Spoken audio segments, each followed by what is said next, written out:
I'm inspired by a lot of people. There are musicians that inspire me, there are authors that inspire me, there are actors and writers that inspire me, and I think that's great. Inspiration is great. I'm not a Pinteresty person, but I do have sort of a mental list and a written list of the things that inspire me. I try to be aware of that.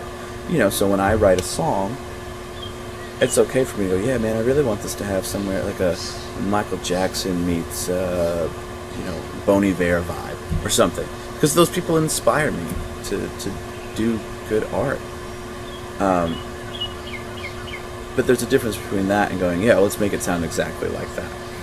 I think those things are important, though. That's a really bizarre thing, because otherwise we wouldn't go sit in the theatre as much as we do. We wouldn't go to the cinema as much as we do if we didn't want to escape for 2 or 3 hours. I suppose when you're living your entire life through someone, then you need to question that, and you need to go, why am I not living my life, We've had some sort of outer influence of, again, what maybe success is, and we've failed, from that, and therefore we feel like the only way we can experience that success is through vicariously living through someone else, whether that's a son, daughter, TV actor, movie actor, whatever. But I think that's why the success has to come from within, because you'll feel like you need to. You feel like everybody else that you see on television or whatever has figured it out, and you're the only one that hasn't. I think that's why you tend to kind of look to them, like people that read all the tabloids and watch all the behind the scenes things of everything. They want to get closer to that actor and know who that person really is, or whoever it is, musician, actor, whatever.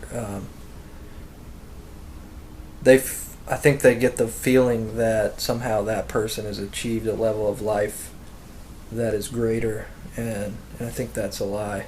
I think there's something so fulfilling as you do the work to uncover who you are and who you're not.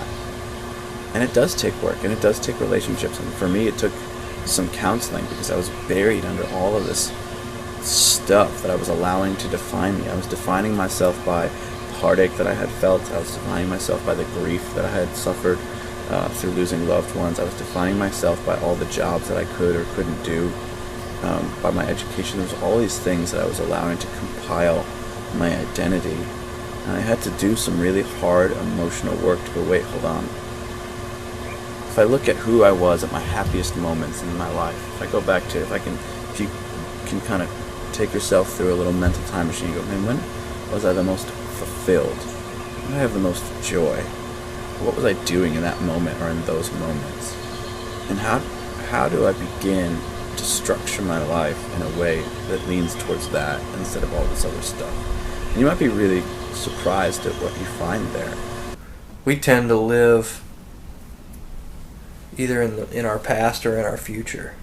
It's very difficult for people to live in the now, and what I mean by that is we're either living in regret from things that we didn't do in the past, or things that we did do in the past that hold us back, or we're dreaming of a future that is uncertain and in reality could